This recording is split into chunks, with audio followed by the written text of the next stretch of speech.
here. Welcome to the morning news. The morning news. Morning news.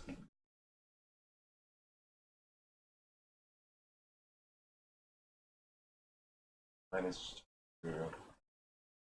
I'll take subreddit. What's going on?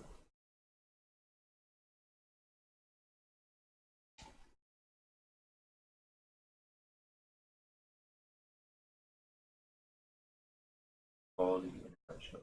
Alexander Cortez says the Dow's record high is meaningful anywhere. AOC argued in a tweet on Saturday that the record high had dude.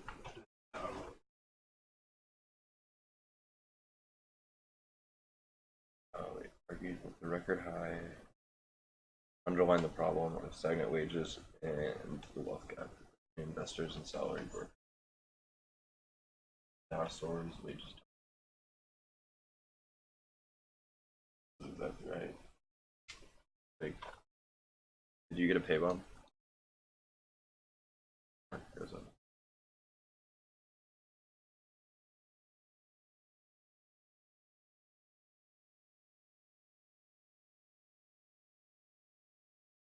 President Cortez was likely referring to the widening gap between the U.S. stock market gains and wage growth. Put up.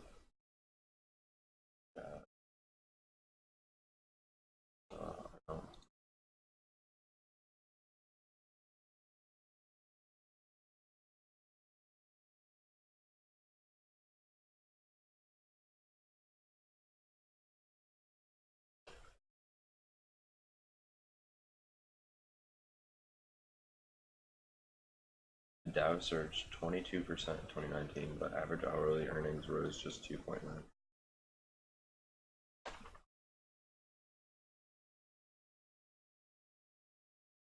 Stagnant U.S. wages and lowest employment economies, that the unemployment has plunged to its lowest level in 50 years.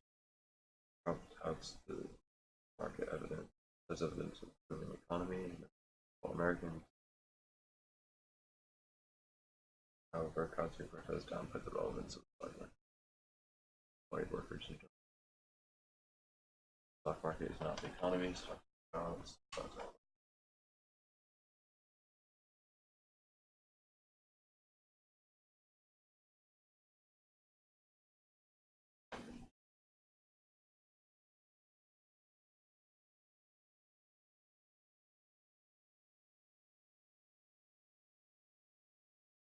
That is good. This is dates for the primaries.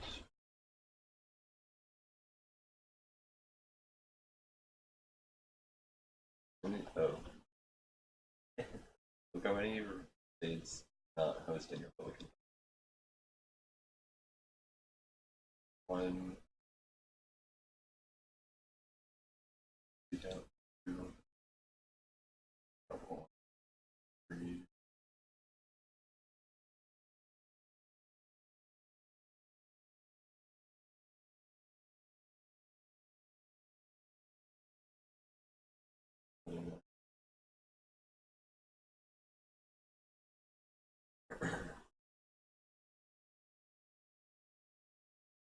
Most of the primaries are in Butter in March 3rd. So, stay in mind.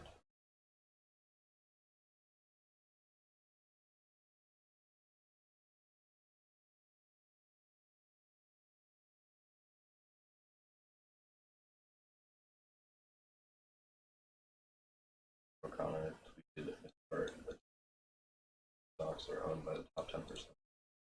The next 10%. 0.3. That means the top 20% of people own 93.3.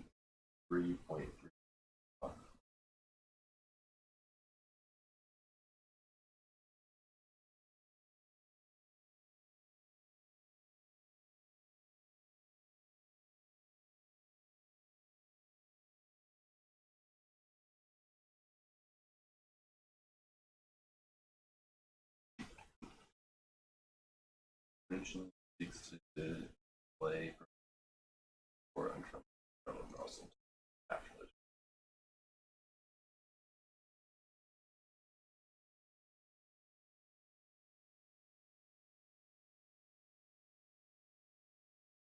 Treasury Secretary is player proposed Trudeau seeking spending until after.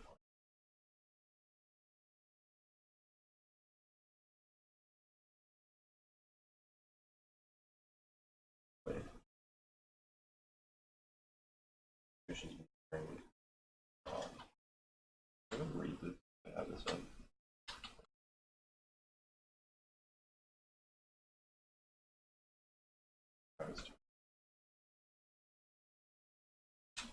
I like.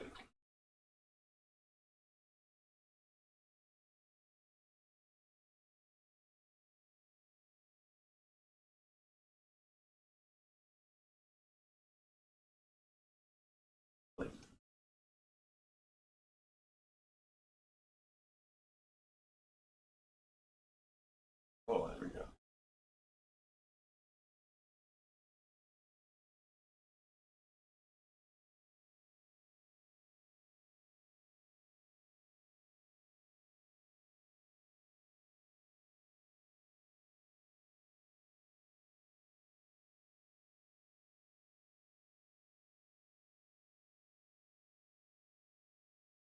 That's something.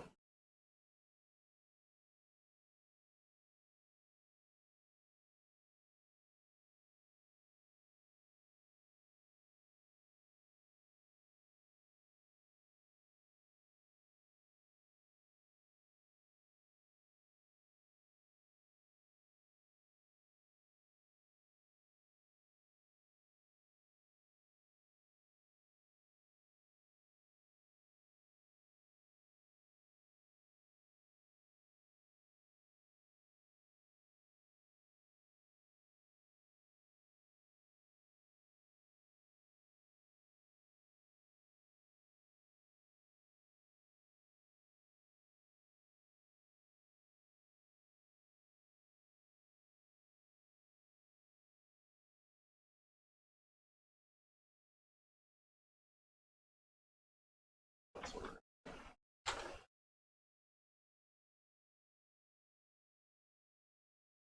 Trump administration's maneuvering to put off the cost figures related to the agency's prediction of Trump comes as mentioned in talks with Congress on a bill to move the Secret Service back to the Treasury Department.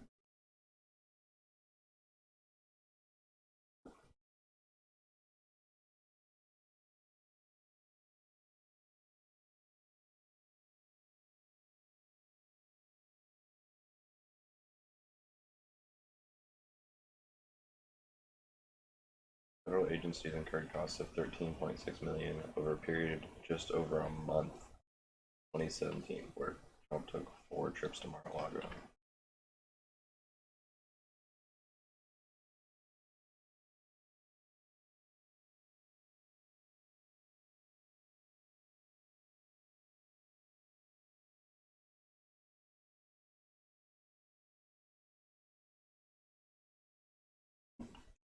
Okay, what else are we on?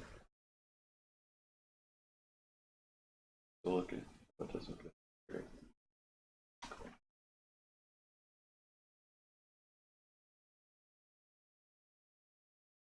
Bernie Sanders denies sending campaign to trash 2020 rival, however, said one negative word about Elizabeth Warren.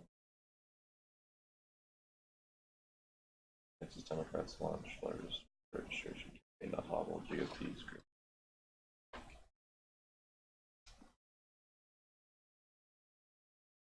Canadian CEO blasts narcissist in Washington after employee lost his family in plane crash by Iranian.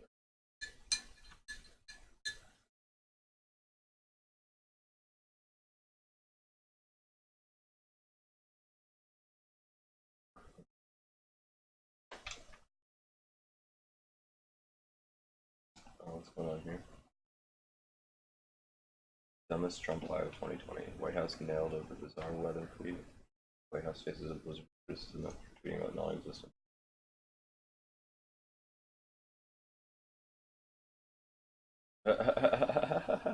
First snow of the year. The problem is it didn't snow. It was 68 degrees. What? And if it did snow, it wouldn't have been the first snow.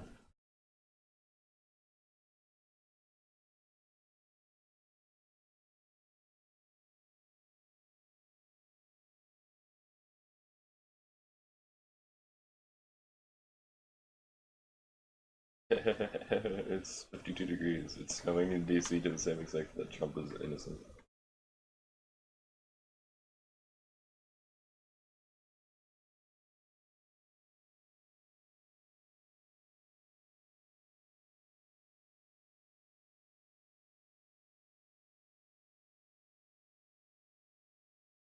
Let's check. Democrats. Texas Democrats, fueled by the party's nearly quarter-century held dream of turning Texas blue or mounting an aggressive ground game operation. With the largest voter registration program in the state's history. Two-pronged campaign which aims to add to the party's 2018 gains up and down the ballot will target unregistered voters who believe they are potentially Democrats. Who they believe are potentially Democrats. Safeguard the right to vote for Texans. Partnership with Fair Fight 2020. It was a group launched by Stacey Abrams, who lost her the governor not lost the governorship, lost the race for governor in Georgia.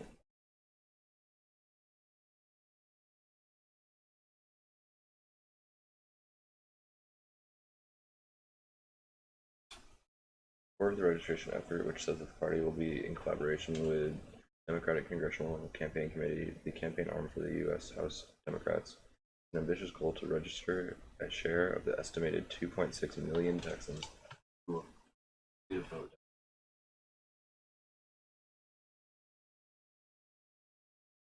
A 9-page memo outlining the game plan, voter registration.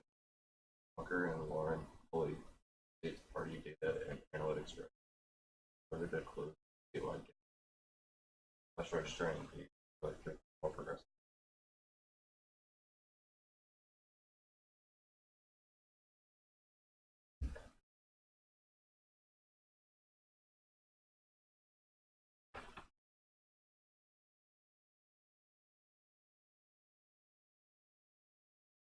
Part of the voter protection effort, the state party is already moving forward on the legal front. Earlier this month, the Democratic Senatorial Campaign Committee, the GCC,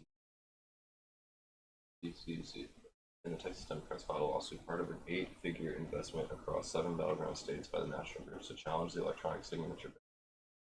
Democrats argued that the original or wet signature requirement is unconstitutional because it makes it more difficult for voters to access. Really, after upwards of 2,400 voter registration applications were denied, rejected in 1988. Current rule. Unconstitutional ban does not make an ounce of sense. It is the kind of arbitrary voter suppression that we're working to tear down right now, where even more harm is done to our democracy.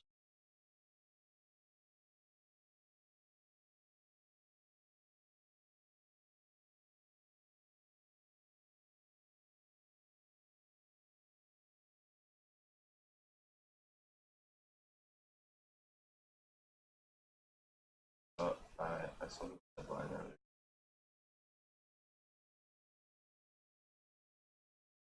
Bunking the abortion regret narrative. This shows how women feel relief, not regret. In our study, we learned that after 5 years, 99% of women reported their abortion was the right decision.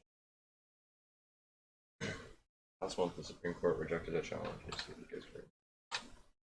Last month, the Supreme Court rejected a challenge to the Kentucky law requiring doctors to describe ultrasound images and play fetal heartbeat sounds to people seeking abortion. The state argued that these images and sounds best inform the patient of the nature and consequence of an abortion. In 2007, Justice Anthony Kennedy based his decision to ban an abortion procedure on the grounds that while we find no reliable data to measure the phenomena, it seems unexceptionable include some women come to regret their choice to have an abortion.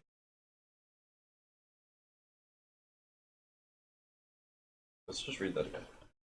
2007, Justice Anthony Kennedy based his decision to ban an abortion procedure on the grounds that while we find no reliable data to measure this phenomenon, it seems unexceptionable to conclude that some women will come to regret their choice to have an abortion. But he didn't base it on data.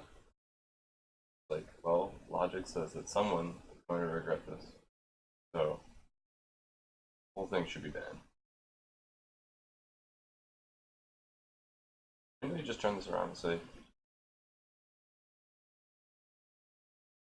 I mean, conversely, we have reliable data to show that some many women, most women, 99% of women, don't come to regret their choice.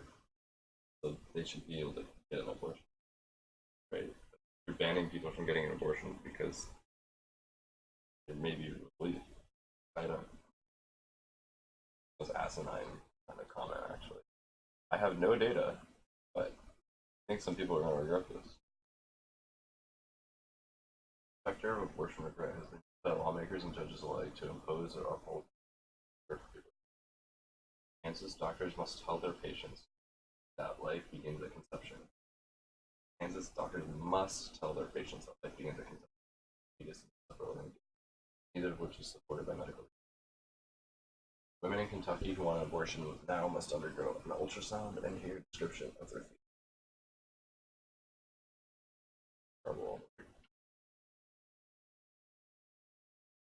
States like Missouri or North Carolina, women must have at least 2 appointments with waiting period in between for an abortion to give them time to reconsider their choice. It means they must make an appointment, get time off of work, arrange childcare, drive, sometimes for hours to the clinic, and do it all again. New research reveals the truth. 5 years after obtaining an abortion, the overwhelming majority of women do not regret their decision, even those that had difficulty deciding to get one.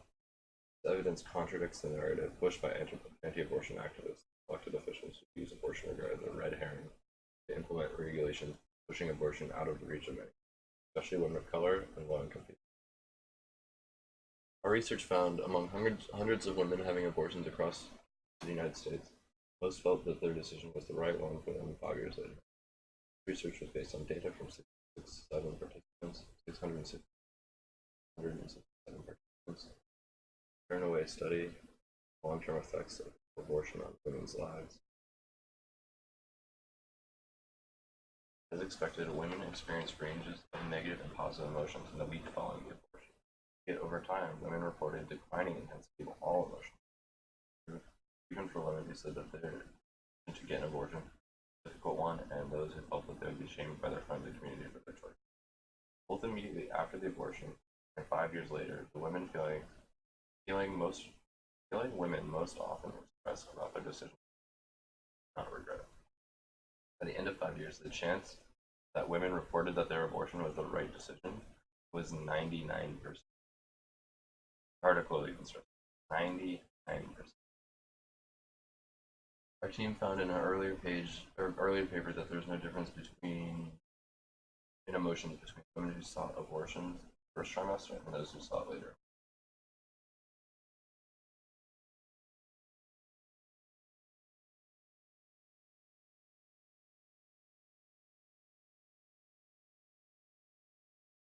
Until now, without data on the topic, the narrative around supposed abortion regret has been dominated by the few individual stories of women who come to wish they'd made a different choice. The responses from the women we studied in our paper paint a very different picture.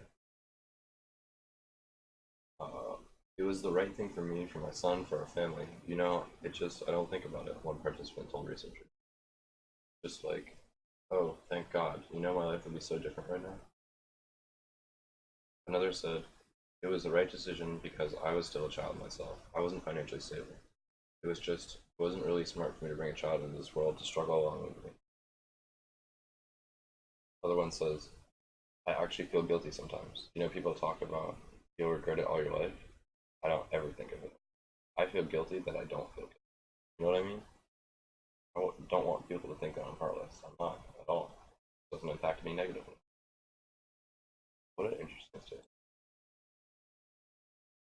The article goes on to say, this last quote is particularly revealing because it shows how women are told by society that they should regret their abortions, and then, even when they fully know that abortion was the right decision for them, they feel guilty about not meeting that expectation. Contrary to lawmakers' stated intentions, research shows that restrictions targeting a regret claim don't actually dissuade women from getting abortion. Worsen the stigma and make getting care more. Really good article.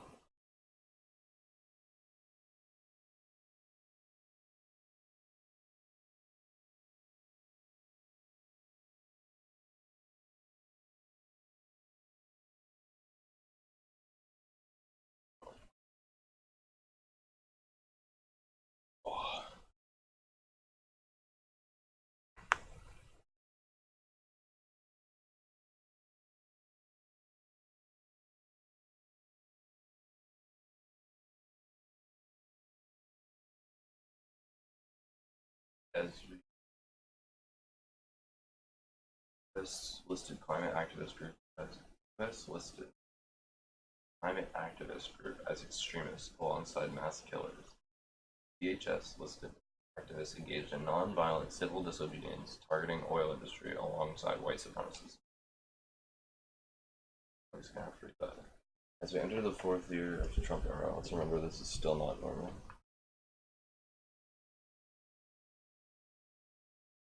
Ex-DOJ official dares Trump to say it under oath at the testimony. We could get Trump to say anything under oath. That would be amazing. Andrew Johnson's impeachment trial had 41 witnesses stuck inside 3, and now GOP senators hold 0.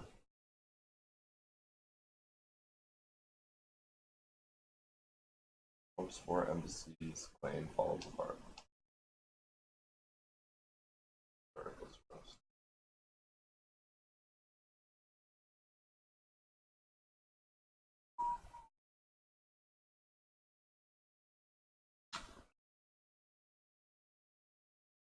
Revealed the U.S. listed climate activists as extremists alongside mass killers. Okay. A group of U.S. environmental activists engaged in non-violent civil disobedience targeting the oil industry have been listed in internal Department of Homeland Security documents as extremists, and some of its members listed alongside white nationalists and mass killers. The documents obtained by The Guardian reveal. The group have been dubbed the Valve Turners after closing valves on pipelines in 4 states carrying crude oil from Canada's tar sands on the 11th of October, which accounted for 15% of the U.S. daily consumption. It was described as the largest coordinated action of its kind. For a few hours, the oil stopped flowing. The 5 climate activists, members of Climate Direct Action, cut their way through fencing and turned the valves.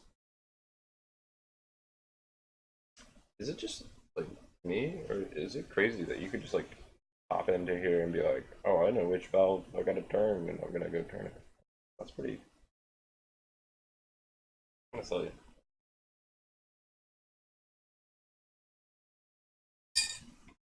The activists, the 5 climate activists cut their way through fencing, turned the valves. The activists notified the energy companies whose pipelines were being disrupted and posted videos of their protest online and waited patiently to be arrested. So it was a relatively peaceful protest. I mean, illegal for sure, but still very peaceful. They've since been dubbed the Valve Turners, profiled in the New York Times Magazine, and featured in a recent documentary titled The Reluctant Radical. Their trials have also tested the willingness of courts to allow climate activists to make use of the necessity of defense. The idea that a criminal action is justified if it helps prevent greater future harm as part of the legal strategy. Interesting ones. The group's actions have attracted the attention of the DHS. The DHS is Department of Homeland Security. In a recent intelligence bulletin evaluating domestic terrorism threats between 2018 and 2020, the Department of Homeland Security included the Valve Turners and described the group as suspected environmental rights extremists. The document also listed 2 of the group's members alongside violent white supremacists and other extremists who engaged in mass killings, including the man behind the racist 2015 slaying of 9 black churchgoers in Charleston. Like, these people are completely different, right? Why should they be next to each other in this document? I wonder what it's an intelligence bulletin. Document obtained by the nonprofit Property of the People through a FOIA request defines domestic terrorism as any act of violence that is dangerous to human life or potentially destructive of critical infrastructure or key resources. So it sounds like that satisfies what they did, satisfies domestic terrorism, right? Potentially destructive of critical infrastructure or key resources. I feel like that would qualify. But it's kind of under that definition. They're also not destroying the infrastructure, they're kind of causing it. The assessment is directed at departmental leadership and is based on a review of roughly 80 violent incidents. The assessment is directed at departmental leadership and is based on a review of 80 violent incidents between 2014 and 2017. The document points to an uptick in sabotage attacks conducted by anarchist extremists, environmental rights, and animal rights extremists against the Dakota Access Pipeline at the height of the pipeline protests. Nearly 800 activists have been tried on a variety of North Dakota state charges in relation to the pipeline protests, according to Water Protector Legal Collective, a legal support organization. This activity was met with heavy law enforcement presence, FBI and DHS surveillance, and aggressive military-style tactics employed by pipeline security contractors. In addition to providing an overview of domestic terrorism threats, the document includes an appendix summarizing select incidents over the past few years. Two of the valve turners are listed alongside violent white supremacists, Dylan Roof and James Fields, who have both been convicted of murder and innocent civilians. Roof killed 9 black churchgoers.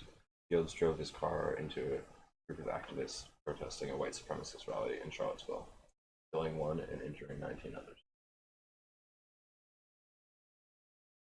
The document also states that racial and environmentally themed ideologies were among the prime drivers of terrorist attacks in the United States.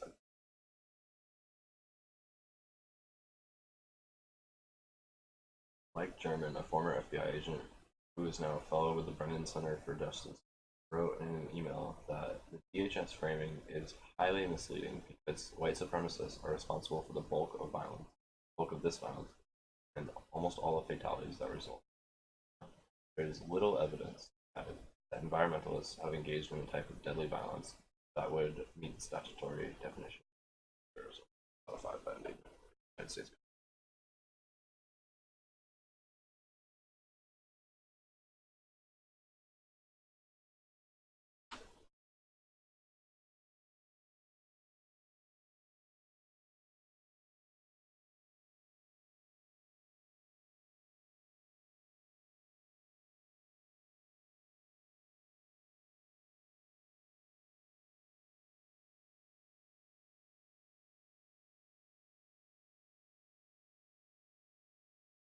After 3 years of dangerously and unnecessarily escalating tensions to Iran, Donald Trump rang in the new year by creating a crisis that almost started a war with Iran, and still very well could.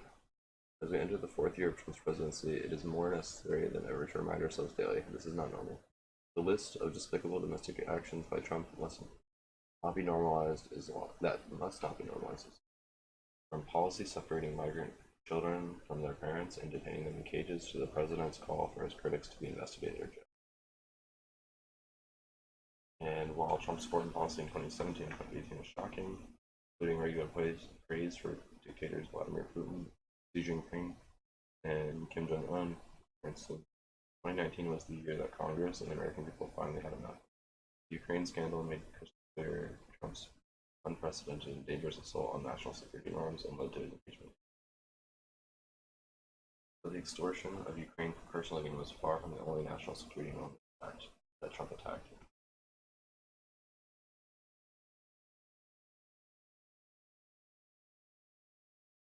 So this article kind of goes through everything that Trump has done, so let's just summarize. We have the Ukraine scandal. We have 2019 Mueller report outlined in extensive detail how Trump's 2016 campaign asked and received help from Russia for attacking his campaign opponent.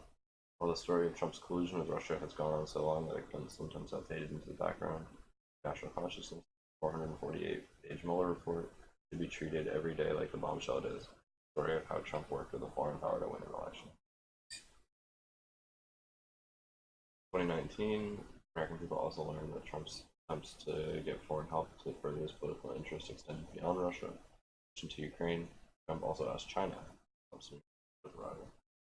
2019, Trump also attempted to circumvent Congress to fund his border wall by taking money from the military and sending U.S. troops who are not supposed to be deployed.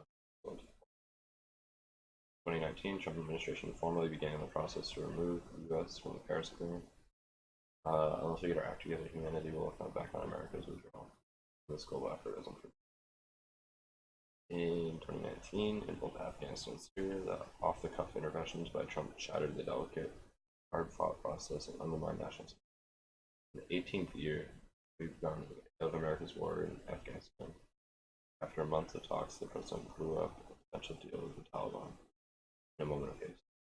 And in Syria, after years of American troops fighting side by side with Kurdish partners against ISIS, Trump gave the Turkish president Erdogan the green light to attack the Kurds American forces.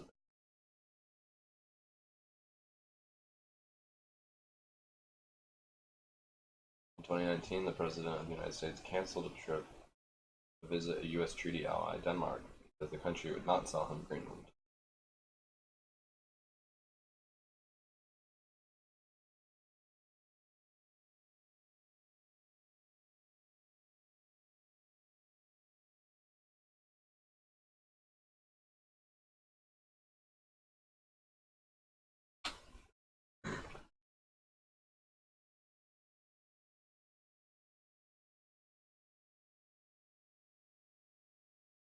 That'll be interesting. Right, this commenter says, after this whole mess, there need to be laws to put in place that require a president to testify to it. That would be an interesting law. Does that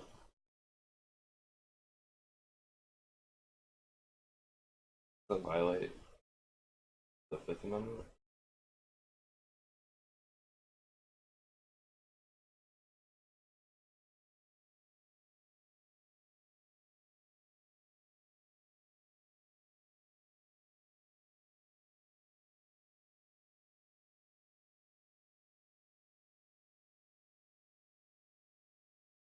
Former top official in the Justice Department is daring President Trump to testify.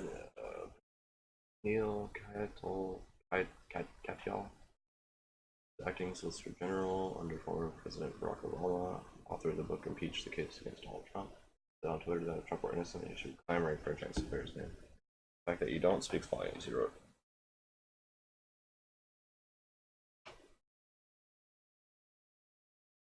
I don't know, it's kind of a weak argument, but.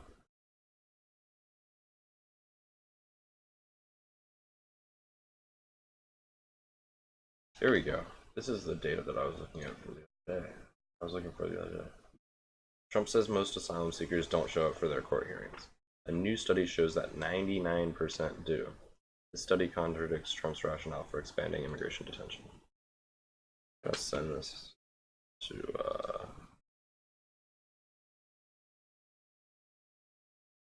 my friend Lucifer.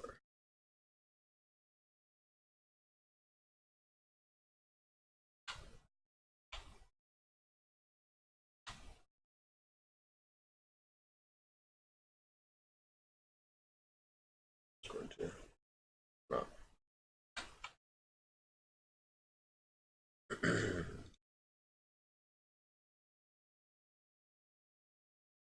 President Donald Trump has often claimed that the only way to ensure migrants show up for their court hearings rather than vanish into the U.S. is to keep them in detention or else make sure that they never step foot in American soil in the first place. But the president's theory doesn't hold up. About 99% of asylum seekers who are not detained or were previously released from immigration custody showed up for their hearings over the last year, according to new data from the Transactional Records Access Clearinghouse, TRAC, at Syracuse University, think tank that tracks data in the immigration courts.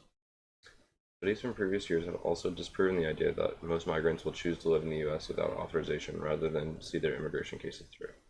But it's nevertheless central to Trump's immigration policies, including those that aim to keep migrants in Mexico rather than letting them walk free in the U.S. The latest data from TRAC shows that nearly every asylum seeker showed up for their court hearings over the course of 2019. Nearly every asylum seeker. That's even though the vast majority of asylum seekers, about 4 of 5, were not detained at all or had been released from U.S. Immigration Customs Enforcement, ICE, custody before their court date. These numbers don't account for migrants in immigration proceedings who claimed other kinds of relief from deportation. Not detained. Okay. Migrants can end up in immigration court in one of two ways. Either they turn themselves in to immigration agents or they get caught while trying to cross the border without authorization.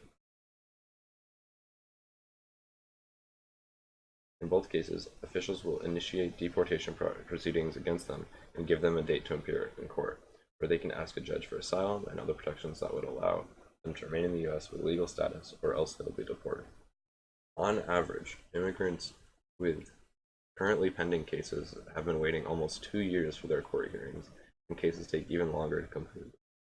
Under previous administrations, a migrant who came into contact with immigration agents would typically have been released from custody into the US during that waiting period unless they were found to be likely to flee or a risk to public safety. But Trump has repeatedly maligned this practice, dubbing it catch and release, a concept that predates his presidency, but that became a rallying cry during his 2016 campaign. He has falsely claimed that most asylum seekers who are allowed to walk free while their immigration cases are pending will not show up to their court hearings, instead absconding into the US to live as unauthorized immigrants. But data from both TRAC and the Department of Justice clearly refute Trump's claim. The rate at which non-detained migrants show up for their court hearings still far exceed 2%, even in the years prior to 2019. About 75% showed up for their court hearings in the fiscal year 2018, and similar rates over the previous 5 years. Meanwhile, the rate at which non-detained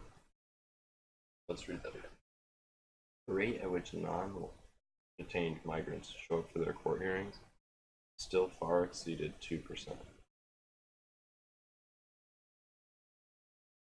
Even though about 75% showed up for their court hearings in the fiscal year 2018, similar to the rates over the previous 5 years. Meanwhile, the rate at which migrants' asylum claims have been denied has steadily grown over the last 7 years, from just 42% to 69%. This is the rate at which migrants' asylum claims are denied. So during the Obama years, 42%, Trump years, 69%. Trump has called for the end of catch and release. Trump has made efforts to end catch and release, instead keeping migrants in detention or sending them back to Central America. To do so, he has increased funding for immigration detention despite Congress' attempts to rein him in. This is ridiculous. Like, we're spending huge amounts of money to, well, what he wants to do is keep these migrants in detention for like up to 2 years. Can you imagine that? Besides, they haven't really committed a crime, so like, keeping someone in detention like that is itself criminal. Congress has sought to decrease the number of migrants in detention to just over 40,000 in the 2019 appropriations bill. But in August, Trump transferred $271 million in the Department of Homeland Security's disaster relief funds to ICE to pay for more detention capacity, about 50,000 migrants daily, and temporary immigration courts along the southern border. Trump has also rolled out a series of policies that allow immigration agents to send migrants back to Mexico and Guatemala. Under his Remain in Mexico policy, officially known as the Migrant Protection Protocols, he sent about 56,000 migrants back to Mexico to await decisions on their asylum cases in the U.S. The administration consequently announced that it had ended catch and release for families arriving at the southern border with limited extensions, instead sending them all to Mexico under the MP, the Migrant Protection Program. This is Trump's Remain in Mexico policy. Now he's brokered agreements with countries in Central America's and quote-unquote Northern Triangle, Guatemala, Honduras, and El Salvador, that would allow his administration to send migrants back to those countries to seek protection there rather than in the U.S. Only the agreement with Guatemala is in effect so far, but the agreement with Honduras is weeks away from implementation. There are comparatively low-cost alternatives to keeping migrants in detention or sending them abroad, including the now-defunct Obama-era Family Case Management Program.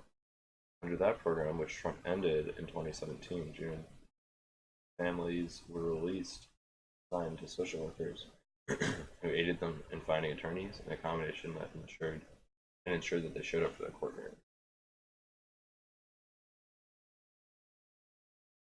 The program was small in scale, with no more than 1,600 people enrolled at any one time, but appeared to be successful in ensuring that 99% of participants showed up for their court appearance.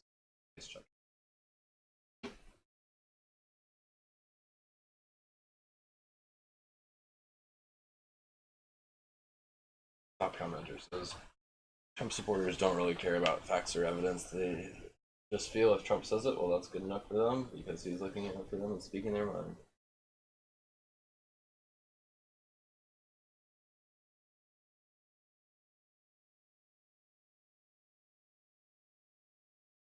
keep reporting like Trump is making good faith arguments on the basis of bad information. He doesn't care. The cruelty is the point. So look at all this Muslim ban. Look all this Muslim ban. Oh, hell, look at this Muslim ban. Ever wonder why Saudi and UAE citizens aren't hit? Could it be that all the money and election help that our leaders gave him? Back to it.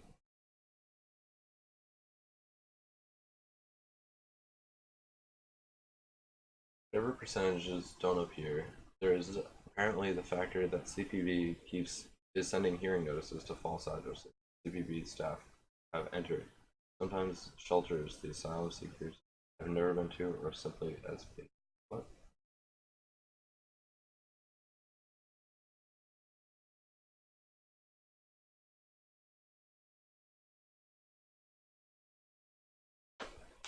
Ugh.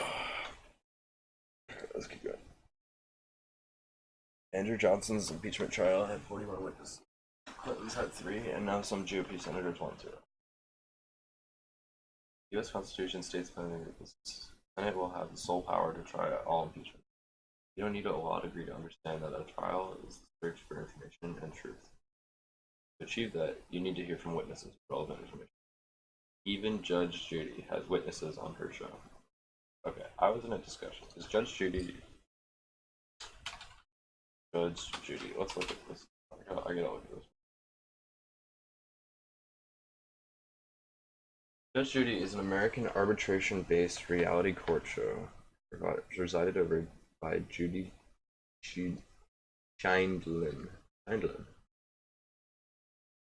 The show features Scheindlin adjudicating real-life small claims disputes within a simulated courtroom set. Prior to proceedings, all parties involved must sign arbitration contracts agreeing to Scheindlin's ruling.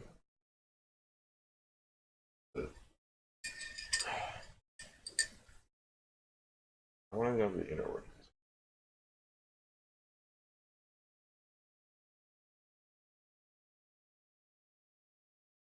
The producers of Judge Judy hire extras from the audience service who compose the entire studio. Paid audience members are easier to control due to agreements and employments. In employment, they don't have to be trained or debriefed as much as the average person how to act. Producers make certain demographic of individuals and seek them strategically around the audience. Most of the paid actors are aspiring actors. Tickets are not offered for the show. Arrangements can be made to Scheindlin's production staff.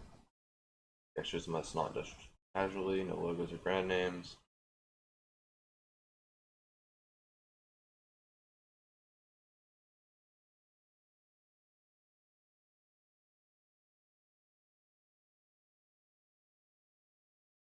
Yeah. One the other day was saying that it's like an actual court, and based on what I just read, that is false. Not an actual court. It says right here, prior to the proceeding, all parties involved must sign arbitration contracts agreeing to Scheindlin's ruling, handling, and production staff management. This is the most important part. This court is not legally binding. Because you signed the arbitration contract, then Scheindlin is the arbiter, and you have to agree with it because you signed a contract. So, who enforces this contract? The lawyers and any judges that would be brought into any lawsuit about this contract. So this court is not a court, it's a fake court. And the reason the rulings stand is because of an arbitration clause.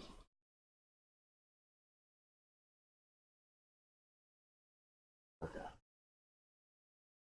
Thought I got that out.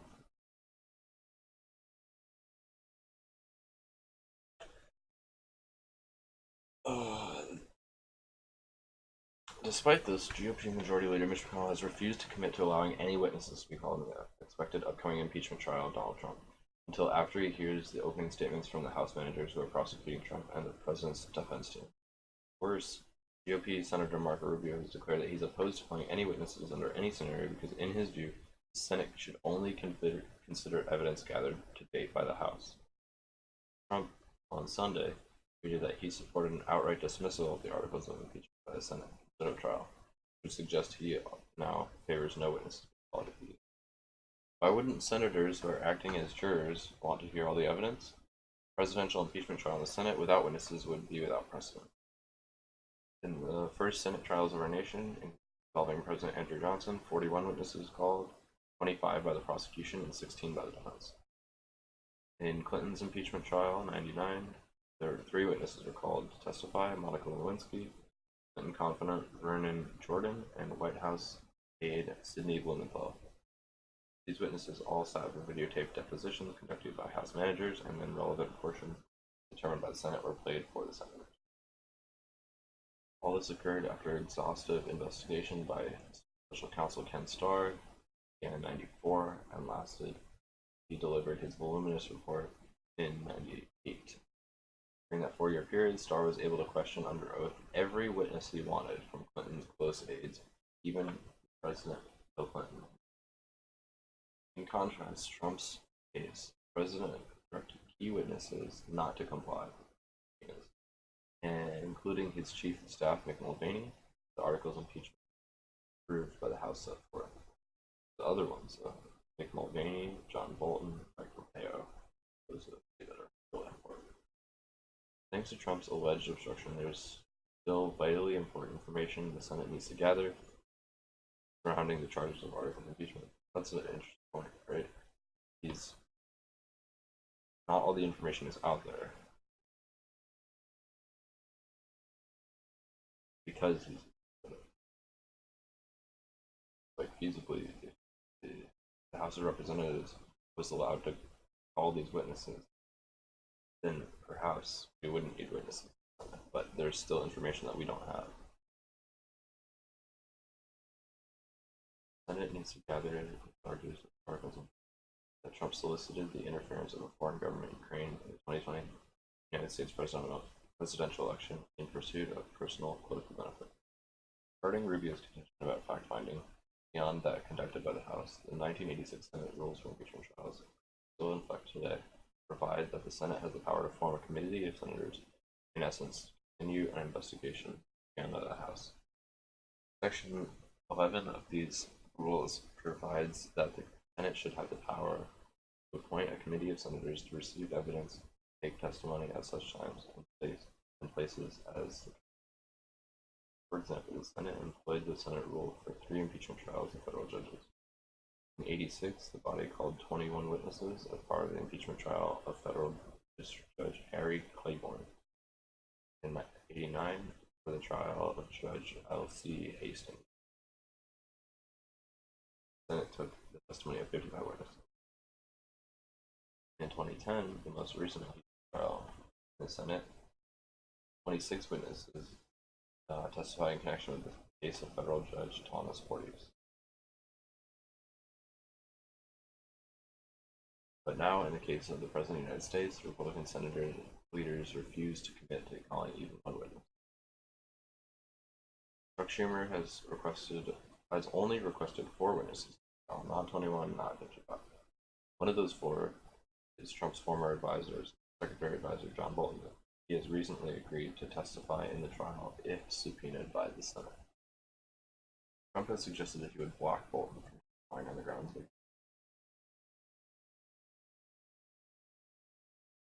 the need to hear from witnesses at the trial is made even more acute, but given that the entire process has already been tainted by Mitch McConnell and GOP Senator Lindsey Graham, who have declared in advance that they will not be impartial jurors. Graham recently admitted, I'm not trying to pretend to be a fair juror here. McConnell who has told us in the past that he's working with total coordination with Trump, has recently stated about the trial that I'm not impartial about this at all. These statements make it seemingly make it impossible for these 2 Republican senators to take the oath required of all senators before a Senate impeachment begins. That provides that they swear to do impartial justice according to the Constitution and laws. Given their past comments, would Mitch McConnell and Graham be knowingly and willingly make false statements to Congress if they take this oath?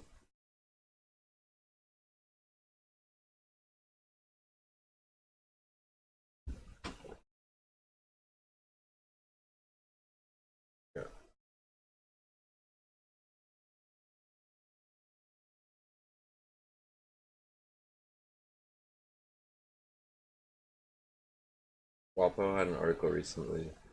There have been more than a dozen impeachment trials in history. All of them have had witnesses. I really don't understand why anyone would want a complete trial and neglect to hear from witnesses that may have had first-hand information that would be helpful rendering a judgment. I mean, if helpful is one aspiring, if I mean helpful if one is aspiring to render a fair and impartial judgment. Another commenter says, probably because Trump believes that if these witnesses don't testify, then it didn't happen. I mean, why doesn't he testify under oath? A trial without witnesses isn't a trial. I agree with this guy. A little misleading in the title. While it is true that Clinton only had 3 witnesses, they also had all of this occurred after Gunstar investigation.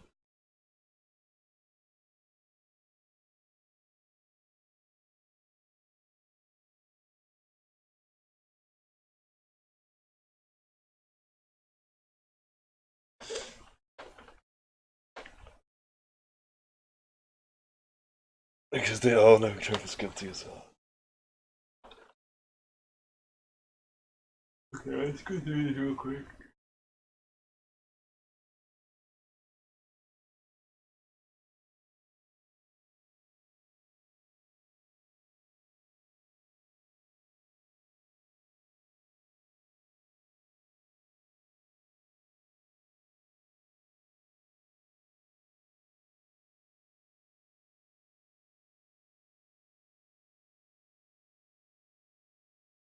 Alright, I go for that one.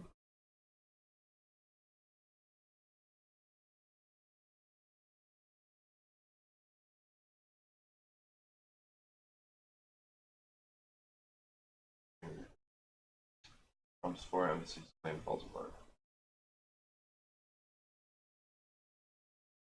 Trump administration has struggled to justify the killing of Iranian Major General Qasem Soleimani from the jump. And now the one justification presented publicly by Trump has utterly fallen apart. Trump has said in recent days that Soleimani was planning to blow up the embassy in Baghdad, and that he was also going after 4 embassies. Defense Secretary Mark T. Esper revealed on talk shows on Sunday that the idea that Soleimani was about to attack 4 embassies wasn't based on intelligence. Instead, he said it was simply something that Trump and others believed to be the case. There is no intelligence for Defense Secretary. Here's the relevant transcript from Case Esper is our Defense Secretary. Well, what the president said he believed that it probably and could have been the attacks against additional embassies. I shared that view. I know other members of national security team shared that view. That's why I deployed thousands of American paratroopers, police to reinforce our embassy in Baghdad, other sites throughout the region. Margaret Brennan. Probably and could have been, but that sounds like more like an assessment than a specific tangible threat with a decisive code. Esper. Well, the president didn't say there was a tangible. He didn't cite a specific piece of evidence. What he said is he believed could have been. Brennan, are you saying there wasn't one? Esper. Well, I didn't see one with regard to 4 embassies. What I'm saying is I share the president's view that probably my expectation is they were going to go after it.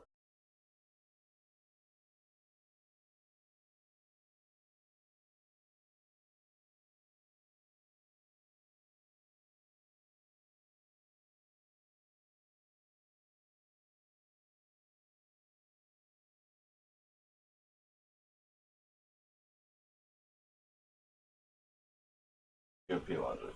Intelligence agencies are a bulwark against terror, and we should believe what they tell us. Also, intelligence agencies are part of the deep state and should be ignored when they tell us that Trump is Putin's stock puppet. Mark Holster. Trump making false claims again? Must be a day that ends in a Y. My favorite Trump line went something along the lines of several GOP congressmen called to tell me that the military briefing they got from my team was the best they'd ever gotten, after being publicly admonished by GOP.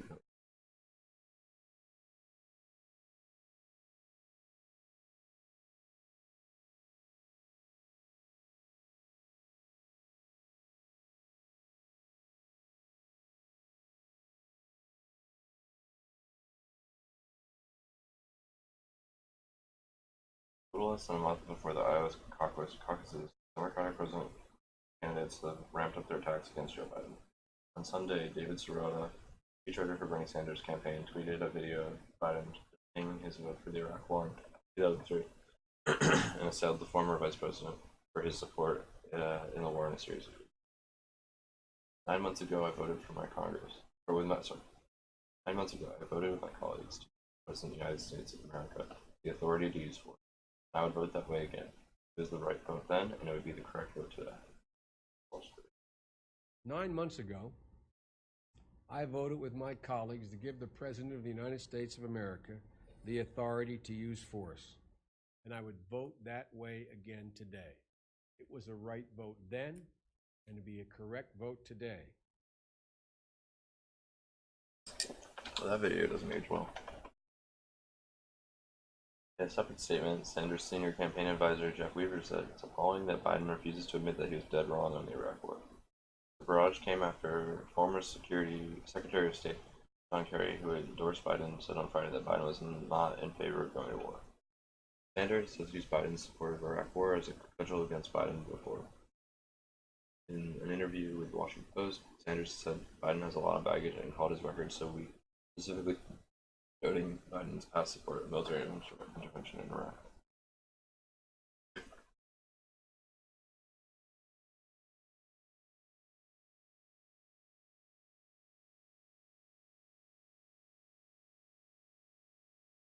Alright, well, that's going to be the news for today.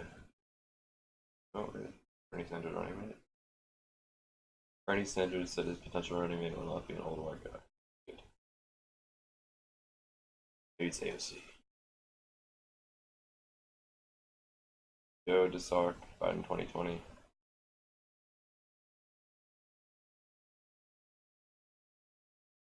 I feel like you're not serious. I feel like you need to add a kappa. What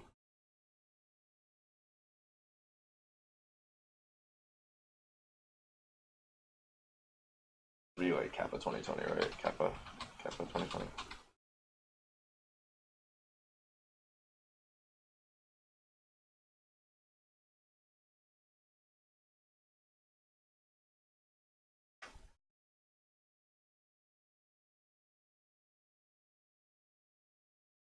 Each month, the Bureau of Labor Statistics releases its employment situation report, better known as the job report, to outline the latest state of the nation's economy. Readable, kinda.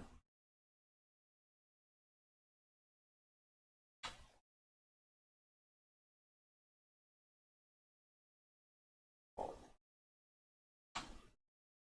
little bit more readable. Kappa makes it obvious. Wait, who is the Kappa face? Kappa face.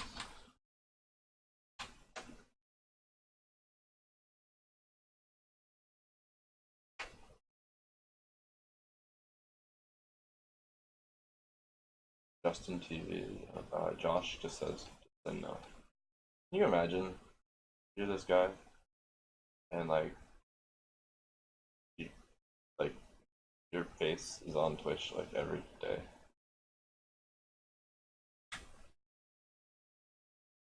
Cappuccino. That's funny.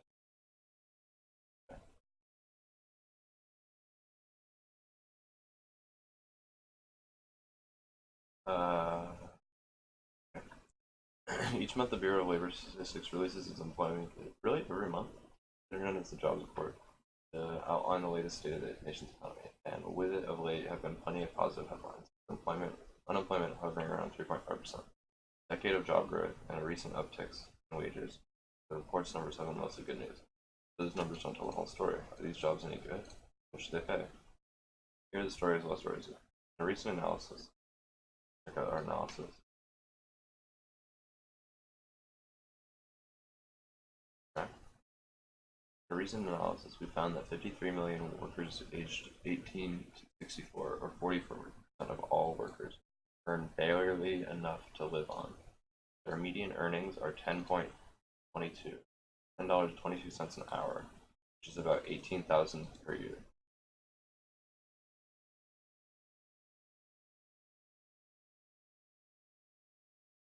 Also, yeah, for taxes. Right? These low-wage workers are concentrated in a relatively small number of occupations, including retail sales, cooks, food and beverage services, janitors, housekeepers, personal care service workers. 44% of all workers. So concerning are these figures? Yeah, I'm a Warren supporter. I wish there was a way to keep this on top. Is there a way to do that? Keep chat on top. Chat settings. No. I need a second monitor. So concerning these figures, some say that not all low-wage workers are in dire economic straits or reliant on their earnings to support themselves, and that's true. But as the following data shows, it would be a mistake to assume that most low-wage workers are young people just getting started, or students, or secondary earners, or otherwise financially secure. 2/3 of low-wage workers are in their prime working years of 25 to 54. More than half work full-time year-round, a customary schedule for employment intended to provide financial security. About half are primary earners or contribute substantially to the family's living expenses. 37% of this group have children, and of this group, 23% live below the federal poverty line. Less than half, 45% of low-wage workers 18 to 24 are in school or already have a college degree.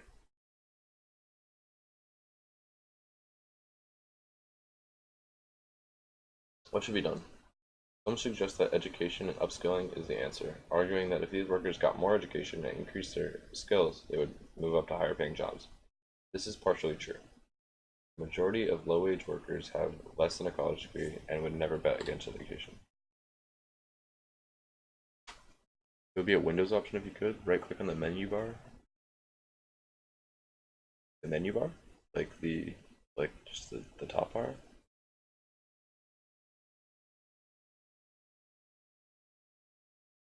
I'm not seeing that option.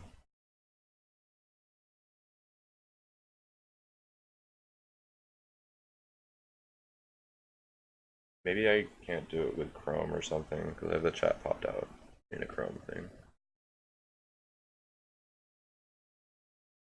The majority of low-wage workers have less than a college degree, and we would never bet against education. Increasing the quality and accessibility of skill-building opportunities is an excellent goal, but but not certainly all, of the solution. We need additional funds, a commitment of change to the status quo, and toward more student and worker-centric models. However, imagine that everyone without a college degree suddenly earned one. The jobs that pay low wages would not disappear. Hospitals will still need nursing assistants, hotels need housekeepers, daycare centers need childcare workers, and so on. We need to think not only about workers, but about the work they are doing. What kind of jobs are we generating? Do they pay enough to live on, and to whom are they available? Other research from Brookings Metro and the Federal Reserve suggests that there are not enough decent paying jobs for people without a bachelor's degree. This matters. Workers without bachelor's degrees make up not just the majority of the low-wage workforce, but the majority of the labor force as a whole. So the shortage of such jobs has wide-ranging consequences. Even with sunny job statistics, the nation's economy is simply not working well for tens of millions of people. Labor market conditions are not acts of God, nor are they inevitable. They are shaped by policies, investments, and institutions. As we grapple with structural changes in the economy, globalization, the effects of technology, and the shift from production to services, declining union membership, the fissuring of the workplace, and increased concentration of market power, we need to remember that the rules of the game are not set in stone. We should look at individuals, not national averages, as the unit of analysis and ask, are wages adequate? Can people support themselves and their families if they work full-time? To make the active window always on top, press Control Spacebar. That didn't work. Control Spacebar. That didn't work. Look it up.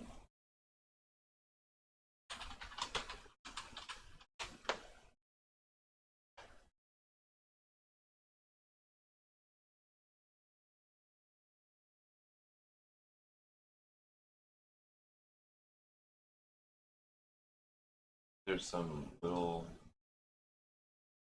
blues. I don't like to keep a window always on top. In a window, double click desk and items, right? Then click the title bar on the window bar.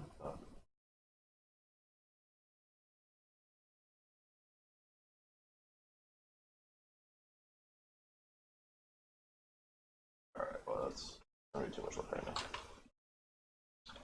Sam Cedar, please don't be a Bernie bro. Biden 2020, baby. Yes, Biden.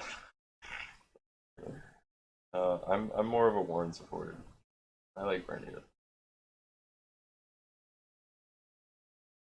We need to remember that the rules of the game are not set in stone. We should look at individuals, not national. And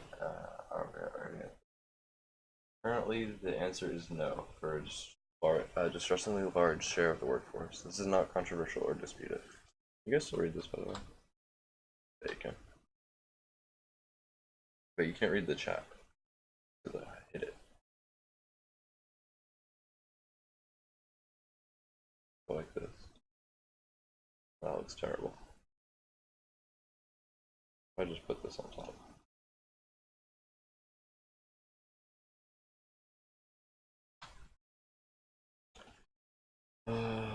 There's almost like no Biden supporters on Twitch politics. He needs to form some group for Biden. Why do you support Warren? Why do you support Biden? She's not as bad as Bernie, but she's not as good as Biden. I feel like you're being more serious about Biden than destructive.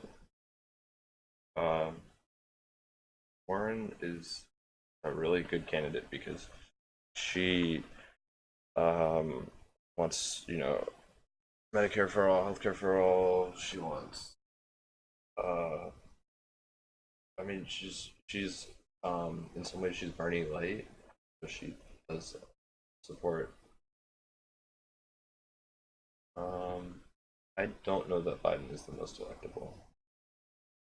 I actually think that Warren is the most electable.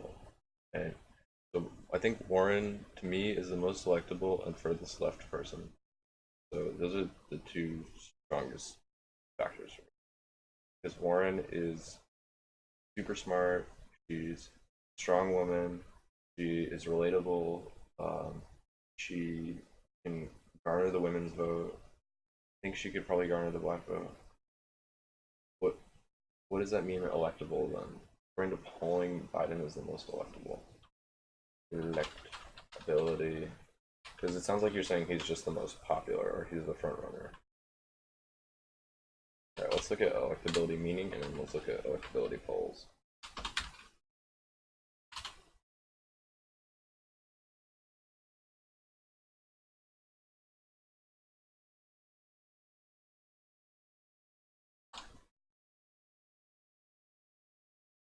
You might have to PM the link. I'm not sure. You might be able to put it in chat.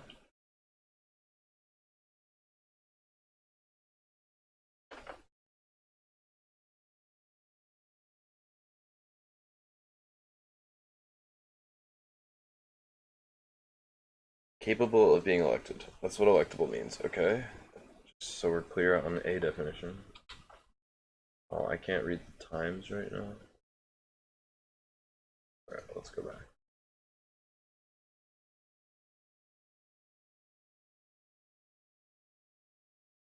Majority of voters who identify as Democrats. Survey revealed Tuesday found that 60% for a candidate who has the best chance.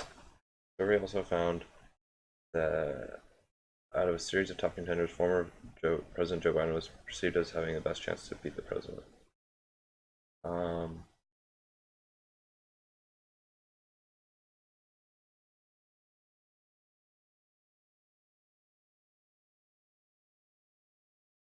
From November. Did you send me a link?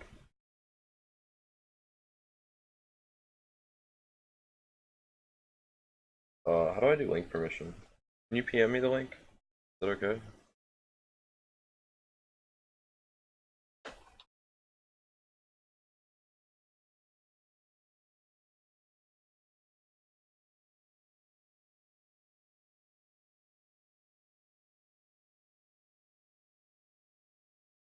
This sucks selling my cat for 1,000. I think everyone in Twitch politics knows you. If you were the real Sam Cedar, I'd be like, oh my god. Bow down. I worship you.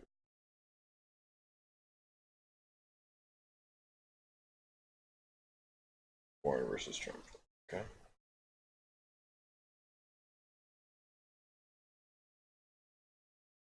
General election, Warren versus Trump. The average, real one. Pick one. Yeah, so it's very close here, right? 46, 42. Trump versus Biden. Biden is 48. 44. Trump versus Sanders. 47 Sanders, 45 Trump. Oh, shit. What did I click on? Oh, I clicked on Trump versus Buttigieg. 45 to 43. So obviously Buttigieg is losing here. Warren, go back to. Warren's very close. Sanders is leading by a 2.6 margin. And Biden, oh fuck. Biden leads by a 4.5 margin. So is this what you're calling electability?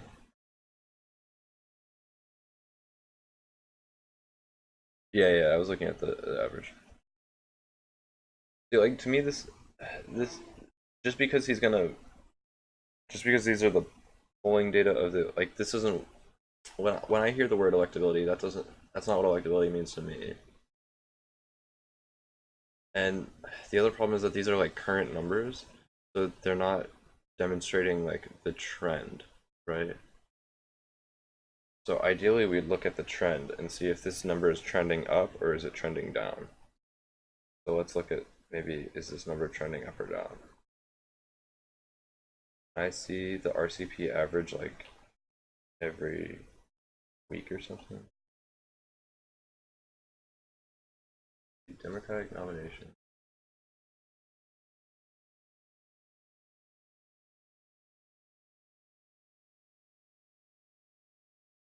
I guess I just have to look at it. It won't show. Okay, is this average overall or, oh no,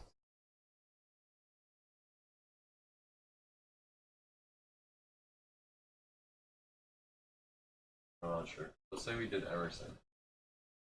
So here Emerson says Biden's at +4. Then I go back about a month and Trump is at a +2. I go Emerson again back a month, Biden's at +2. Go Emerson back a month again, Biden's at +1. So it looks like Biden's growing. Wow, Fox News in September had Biden at a +14.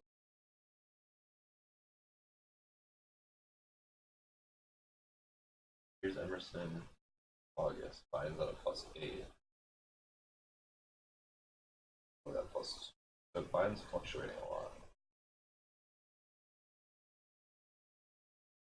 Let me go back to chat. You can't pull into the future. Average of recent polling. Yeah, you can't pull into the future, obviously, but we're looking at recent. I want to look at a trend, like a graph of the trend, and see where that number is doing.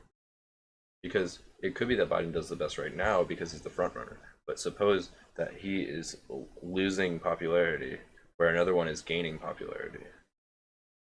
That's not the case. If we want to win, we don't have to back Biden necessarily. These are numbers for right now, right? But these numbers could be like diminishing, and other people's numbers could be growing.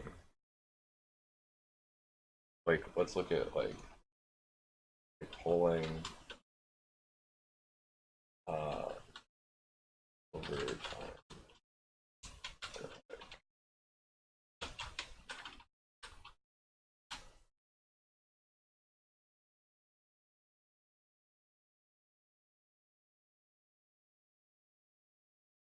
Here we go.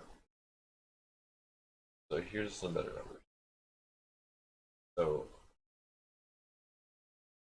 where are we here? We're in May. So in May, Biden's numbers are at 41%, right? Biden fell down a lot, probably because of some gaffe he made. And then he probably gaffes a lot, so that happens. Look at Warren's peak right here. 26%. Look at her growth right here. Massive growth. Then she's fallen down, and Sanders has taken over her. Right? Biden's kind of leveling out right here. A lot of fluctuation. He gaffes all the time.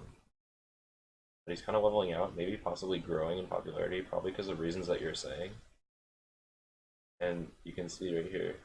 So we're in October. October, Warren was most popular. Completely beat Sanders here.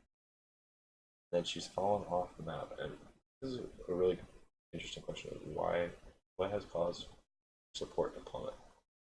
Not sure what it is.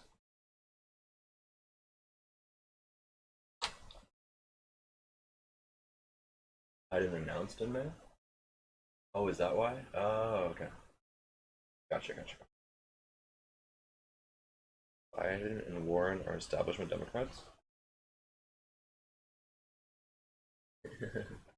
um, I mean, I don't, I don't necessarily agree that Warren is establishment. I think in some ways, but like the, I mean, I don't know. It's kind of a non-statement, right? It doesn't really mean anything. It's like fuck the establishment. Like, look at this rise here. If Sanders kept growing, it's possible that Warren supporters could be moved into Sanders supporters, and then they would overtake the Biden supporters.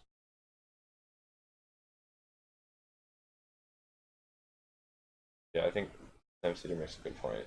If you're a politician for 30 years, aren't you in the establishment? Maybe you're not establishment Democrat, but you're established. The media just smears Sanders and treats him unfairly. I think that's pretty true. The media doesn't necessarily treat Sanders too fairly, but they've done better this year.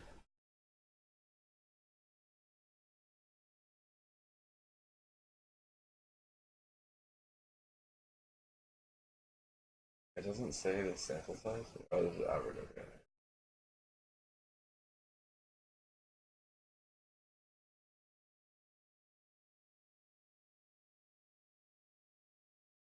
This is a really big spread here.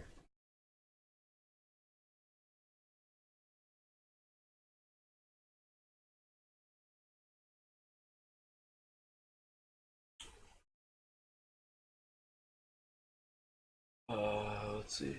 Only 33% of Warren supporters have Sanders as a second choice. I do think that you'd get a pretty solid merge Warren Sanders. I think so too. Bernie Bros smear Biden on Twitter. I think that's also pretty true. Sam Cedar, do you have some data for that? That the 33% of Warren supporters have Sanders as a second choice?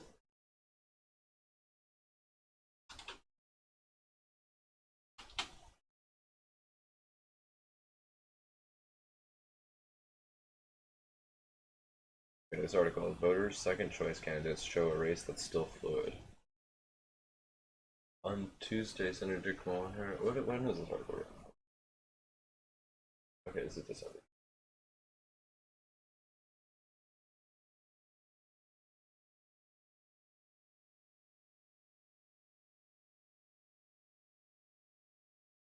Okay. Among people whose first choice is this, second, share whose second choice is. Okay. So if you're a Warren supporter, it says right here 30% Sanders. So you're right about that. 19% Biden, 15% Buttigieg. Interesting how the Warren supporters go to Buttigieg. That's significant. We gotta look at these other numbers.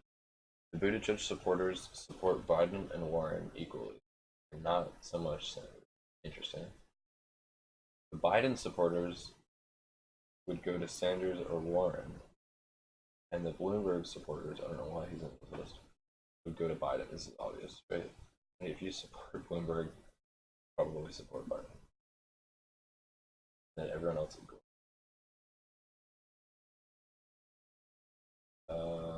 Old use morning console. Okay, chat. Read. I'm sorry. Wait. They just mentioned morning console. I'm pulling for morning console. The polling you're looking for? These aren't the pollings you're looking for. Morning console Democratic primary.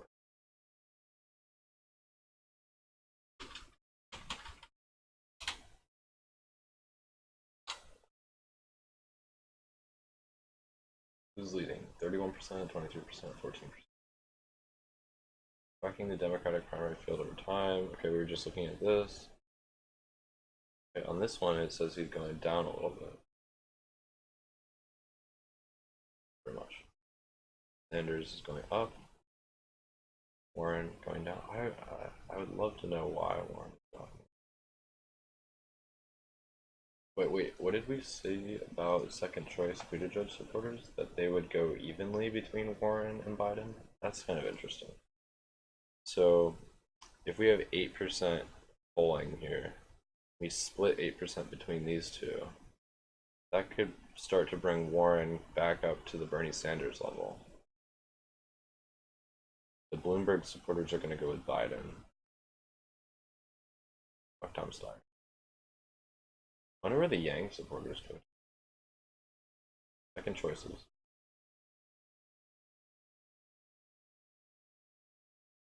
Right. Okay, I'm going back to chat. Look at second choices. Scroll down a bit. You're talking about this part, right?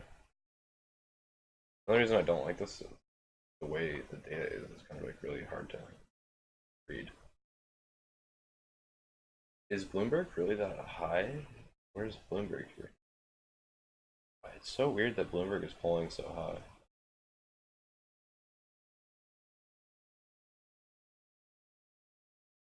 Favorability. Name recognition and favorability. So here we go. Favorable, 6.63%. Say Warren is favorable. 12% say they have no opinion of her. 19% unfavorable. This is kind of interesting. 6% never heard of her.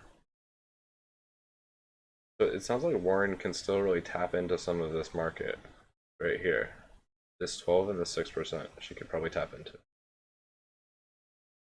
Is this with Democratic voters or just with voters? Okay, just with voters.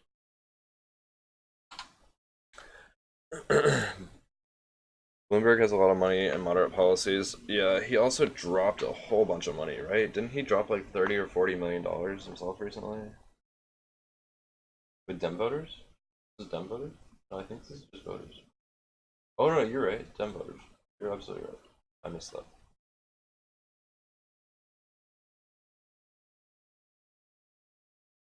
Interesting here too that Bernie Sanders has there's a more favorable opinion of Bernie Sanders than Joe Biden. Not too surprising. Look at right here. Michael Bloomberg, unfavorable, 27%.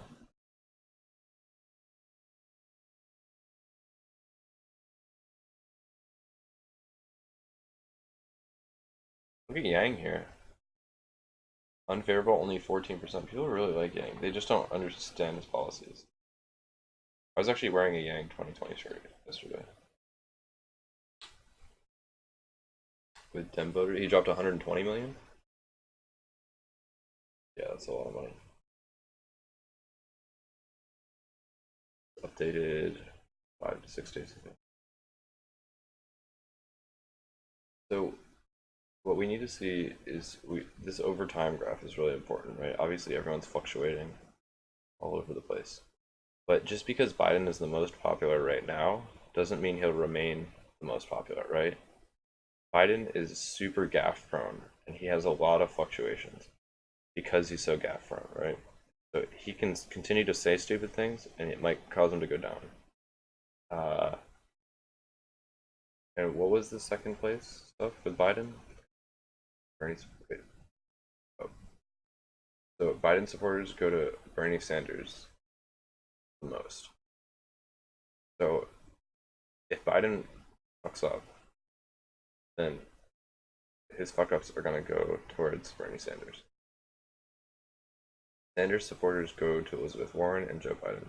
So the problem here for Elizabeth Warren is that she is not really getting a lot of these supporters. She's not a second choice for a lot of people. I think for a lot of people she's either a first choice or kind of she's off the radar almost. What's your opinion on John Delaney? I don't really know John Delaney's ideas. I mean, we could look them up. John Delaney. John Delaney for president. What a beautiful man.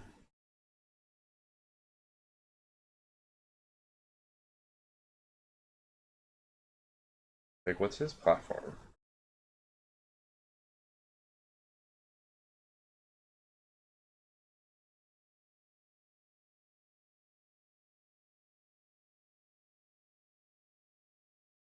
He opposes Medicare for all, but favors universal health care.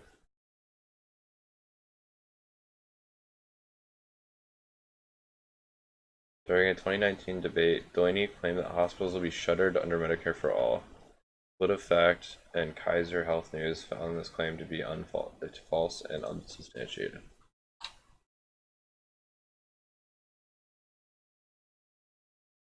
I don't know. I think Delaney is fine, but like, I don't know, he's not a contender. Maybe he's not even like. What's he polling at? Did he leave the race?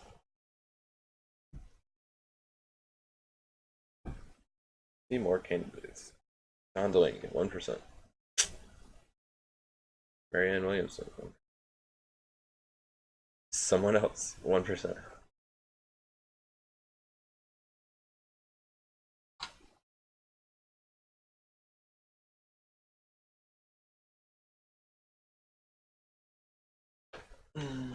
Oh, wait, I just saw.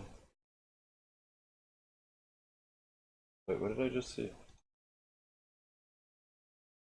Oh, you're sending me PMs. Warren versus Trump, Biden versus Trump. Okay, you sent me all these. Yeah, yeah, we already talked about it. Alright, guys, I'm gonna call it for the morning. I might come back. I need to get a haircut today because my hair's ridiculous. Way too ridiculous. But you guys have a good morning. What did you? I think I might try to do the news again. Good morning or something like that.